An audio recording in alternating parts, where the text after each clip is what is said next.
नमस्कार साथियों, आपका हमारे YouTube चैनल में हार्दिक स्वागत है। साथियों, आज हम अपनी वीडियो में लेके आए हैं बहुत ही महत्वपूर्ण जानकारी और वो जानकारी ये है कि यूडाइस में हम अपने बच्चों का करेक्शन कैसे कर सकते हैं। जी हाँ, बच्चों के डाटा में कमी है, ना पापा का नाम गलत है, मम्मी का नाम गलत है, डेट ऑफ बर्थ गलत है, ये कई सारी समस्या हैं। और साथ ही साथ उन स्कूल के लिए दिक्कत है जहाँ पर बीच सत्र में मान लो बीच क्लास में अगर बच्चे आते हैं, जैसे कक्षा 1 में आ रहा है तो उसका तो हम टीचरों के पास ऑप्शन होता है रजिस्टर्ड करने का। लेकिन अगर किसी कक्षा 2, 3, 4 यानी किसी भी क्लास में अगर आता है तो हमें दिक्कत होती है और हम उसको रजिस्ट्रेशन नहीं कर सकते हैं। उसके लिए हमारे पास एक ही ऑप्शन है, वो है कि हम उसको बीआरसी से कराएं। तो ये किस तरीके से होगा, बीआरसी पे भी एक प्रक्रिया के माध्यम से ये सब काम होने हैं।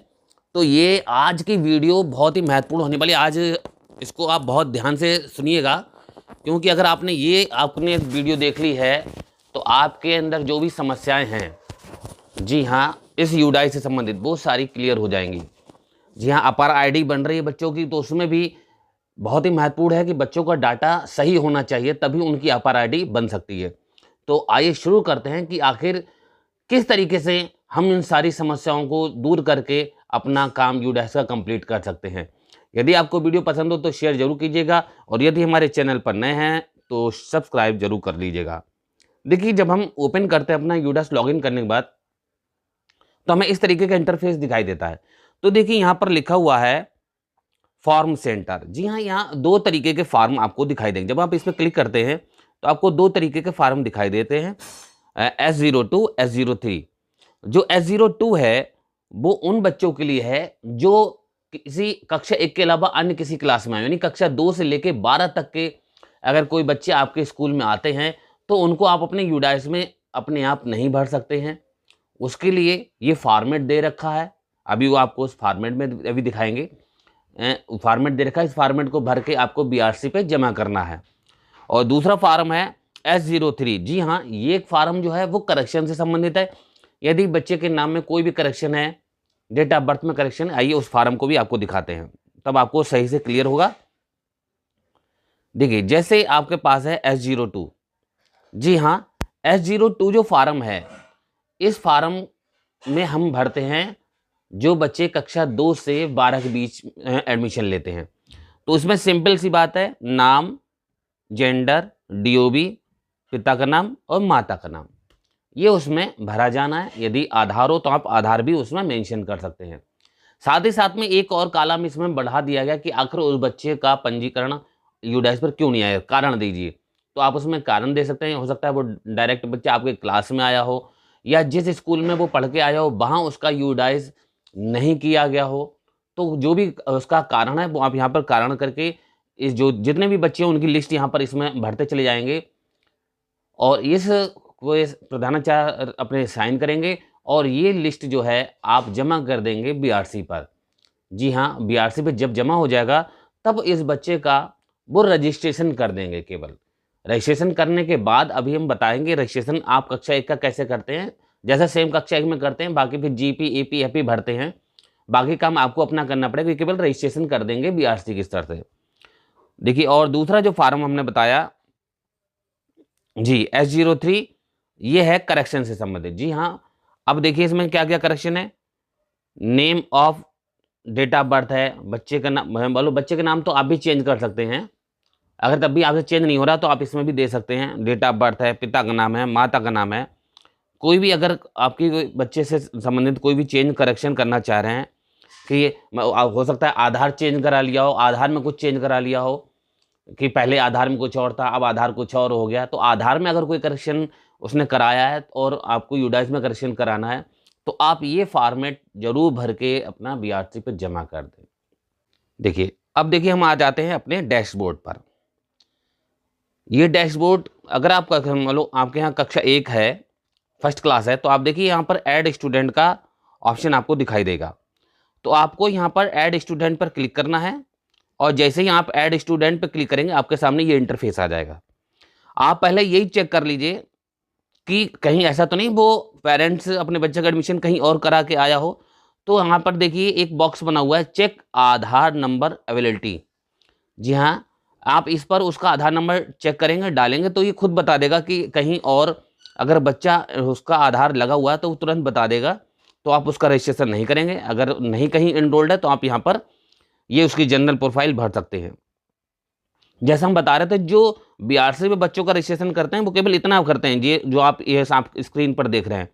यानी इसमें क्या भरा जाता है, बच्चे का नाम भरा जाएगा, जेंडर भरा जाएगा, डेट ऑफ बर्थ भरी जाएगी, और उसके बाद मदर का नेम, फादर का नेम, और यहाँ पर आधार नंबर, आधार में क्या नाम है उसका, आधार के अनुसार नाम, और एडमिशन डेट। ये जानकारी वो रजिस्ट्रेशन के टाइम भरते हैं। तो अब यही जानकारी, इस फॉर्मेट को एक लिस्ट बना के ऐसे बच्चों की जो बीच सत्र में आए हैं, यानी बीच सत्र में क्या, बीच क्लास में आए हैं, तो आप उनकी ये सूचना, इतना जानकारी इसमें भर देंगे, लिस्ट बना के बीआरसी जमा कर देंगे। तो आपने जब इतनी डिटेल भर दी तो आप यहाँ पर सेव पर क्लिक करेंगे। सेव पर क्लिक करने के बाद ये आपसे एक बार चेक्स बॉक्स आ जाएगा सामने कुछ इस तरीके का। आप क्लास चेक कर लीजिए, name of the student check कर लीजिए, फादर्स नेम चेक कर लीजिए, मदर नेम चेक कर लीजिए, और डीओबी चेक कर लीजिए। देखिए, चेक इसलिए बार बार कह रहे हैं कि बहुत सारी गलतियां फीडिंग में कर देते हैं, तो ये बार बार क्योंकि सुधार हो पाना बहुत मुश्किल हो जाता है, तो इसलिए आप जब बच्चे का रजिस्ट्रेशन कर रहे हैं तो बहुत ही सावधानी से और सही रजिस्ट्रेशन करें। इसलिए पुनः एक बार देख लीजिए, यहाँ पर अगर आपका सब सही है तो यहाँ पर आप कन्फर्म पर क्लिक कर देंगे। जो चेक्स बॉक्स बने हैं, इन चेक्स बॉक्स पर टिक करते हुए कन्फर्म पे क्लिक कर देंगे। और जैसे ही आप कन्फर्म पे क्लिक करेंगे, फिर ये पूछता है do you still want to continue, I agree या डोंट एग्री। अब आप एग्री हैं तो आई एग्री पर क्लिक कर देंगे, और जैसे ही आप आई एग्री पर क्लिक करेंगे और बच्चे का रजिस्ट्रेशन हो जाएगा। यहाँ पर अब ये कह रहा है कि फिल जनरल प्रोफाइल, कि आप इसी में ही आगे जनरल प्रोफाइल क्लिक करना चाहते हैं या ऐड न्यू स्टूडेंट। अगर आप चाहते हैं कि एक ही साथ सारा बच्चे काम निपट जाए तो आप यहाँ पर फाइल जनरल प्रोफाइल पे क्लिक कर देंगे। जी हाँ, तो जब बच्चे का रजिस्ट्रेशन किया है तो पूरा कंप्लीट ही कर दे, एक ही बार में करते चलें। तो जब हम जनरल प्रोफाइल पे क्लिक करेंगे तो बाकी डिटेल आपको भरी दिखाई देगी। जो 4.19 है, यहाँ से एड्रेस है, ये यहाँ से आपको भरना होगा। यहाँ पर आप एड्रेस भरेंगे, पिन कोड भरेंगे और मोबाइल नंबर भरेंगे। मोबाइल नंबर भरने के बाद कि बच्चे की जो मातृभाषा है वो यहाँ पर लिखेंगे हिंदी है। सोशल कैटेगरी में SC OBC जनरल जो भी है वो लिखेंगे। माइनॉरिटी ग्रुप में अगर वो हिंदू मुस्लिम, हिंदू का नहीं, हिंदू को में नॉट एप्लीकेबल है, मुस्लिम है या सिख है या जैन है या बौद्ध है, वो यहाँ पर आप सिलेक्ट कर लेंगे। फिर वो BPL है कि नहीं है छात्र, यस या नो आप यहाँ पर कर सकते हैं। जैसा आपने हाउस होल्ड सर्वे में प्रेरणा पोर्टल पे किया था, उसमें लिखा हुआ था कि 1 लाख रुपए तक की अगर इनकम है, इससे कम है तो वो BPL में काउंट होगा। तो आप इस तरीके से आप यहाँ पर BPL यस या नो कर सकते हैं।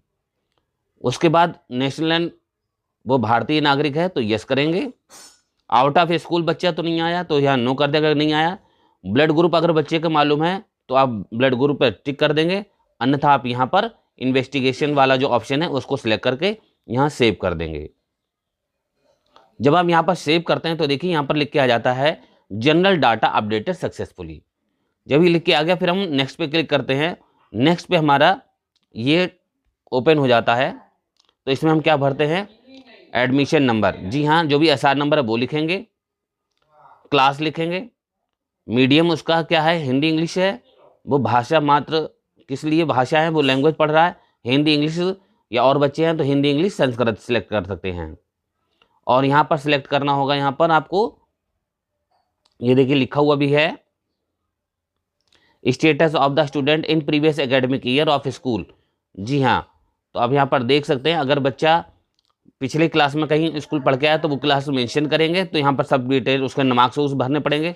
और डायरेक्ट आ रहा है आपका एक का रजिस्ट्रेशन कर रहे हैं तो कहीं से नहीं आ रहा तो यहाँ पर लिख देंगे नॉट एप्लीकेबल, जो ऑप्शन है उस पर क्लिक करके यहाँ सेव कर देंगे। देखिए हर पेज पर आपको सेव पर क्लिक करना ही, यानी कि आप सीधे नेक्स्ट पर बढ़ जाएंगे। नेक्स्ट बढ़ेंगे तो आपका गलत हो जाएगा, आप आगे जाके फिर वापस आपको लौटना पड़ेगा। तो इससे बढ़िया हर पेज को सेव करते चले। जैसे ही आप यहाँ पर सेव करेंगे देखिए इनरोलमेंट डाटा सेव्ड, पहले जनरल प्रोफाइल थी, अब यहाँ पर इनरोलमेंट डाटा आपका सक्सेसफुली सेव हो चुका और नेक्स्ट पे क्लिक कर देंगे। नेक्स्ट पे क्लिक करने के बाद अब आ जाती है फैसिलिटी जी FP। तो यहाँ पर उसको क्या दिया गया, तो यहाँ पर S पे क्लिक करें, यस करेंगे। और यहाँ पर फ्री टेक्स्ट बुक दी गई है तो यहाँ पर टिक कर देंगे। अगर वो बच्चा स्टेट लेवल खेला हुआ है तो यहाँ यस करेंगे, वरना नो कर देंगे। और एनसीसी है या नहीं, आप प्राइमरी के हैं तो यहाँ पर नो नो नो नो सब जगह नो करते जाएंगे। बस आपको यहाँ पर एक जगह पर यस करना है, भरना है यहाँ पर हाइट और वेट, हाइट वेट भरना है और उसके घर की दूरी अपने विद्यालय से कितनी दूर है वो लिखना है यहाँ पर। और साथ ही साथ में यहाँ पर भरा जाएगा कि अपर जो उस के घर में कौन सबसे ज़्यादा पढ़ा लिखा है, किस क्लास तक, तो वो क्लास सेलेक्ट करनी है और यहाँ पर हम सेव पर क्लिक कर देंगे। और जब यहाँ पर सेव पर क्लिक करेंगे तब आपके सामने आ जाएगा कि facility data has been saved successfully, और नेक्स्ट कर देंगे। नेक्स्ट करने के बाद इस पूरा जो भी आपने भरा है वो सब बच्चे का पूरा दिखाई देगा और यहाँ पर ऑप्शन आ जाएगा कंप्लीट डाटा। आपको यहीं पर कंप्लीट डाटा पर क्लिक करना है और जैसे ही आप क्लिक करेंगे आपके सामने आ जाएगा are you sure you want to complete the data, okay, और यहाँ पर ओके कर देंगे। और इस तरीके से हमारा एक बच्चे का डाटा कंप्लीट हो गया है और वापस हम अपने बैक टू स्टूडेंट डैशबोर्ड पर आ जाएंगे। तो ये प्रक्रिया आपको बच्चे की करनी है नए रजिस्ट्रेशन की। अगर आप पहले से ही रजिस्ट्रेशन बच्चों का हो चुका है, यानी पिछले साल वाले बच्चे आपके यूडैश में दिखाई दे रहे हैं, तो आपको ये ईपी और एफपी भरनी है। इसमें 3 चीज़ें आपको कंपलसरी है भरनी, पिछले सब कुछ भरा हुआ मिलेगा। बस आपको माध्यम चुनना है, यानी वो किस माध्यम स्ट्रीम से है, यानी हिंदी, इंग्लिश, संस्कृत आपको सिलेक्ट करना है। और जब आप एफपी पर आएंगे तो यहाँ पर 2 चीज़ें आपको भरनी पड़ेंगी कि उसका घर कितनी दूरी पर है वो आपको सिलेक्ट करना है, और साथ ही साथ पेरेंट्स की हायर एजुकेशन। तो ये उन बच्चे केवल 3 चीज़ें भरनी हैं उन बच्चों के लिए जो पहले से ही पंजीकृत हैं आपके विद्यालय में। तो इस तरीके से आप ये बहुत आसानी से अपना डाटा भर सकते हैं। आपने हमारा ये वीडियो देखा उसके लिए बहुत बहुत धन्यवाद। और यदि आपको ये जानकारी अच्छी लगी हो तो प्लीज़ इसको शेयर कीजिएगा और साथ ही साथ सब्सक्राइब जरूर कीजिएगा। अगली वीडियो में आपसे फिर मिलेंगे, तब तक के लिए नमस्कार।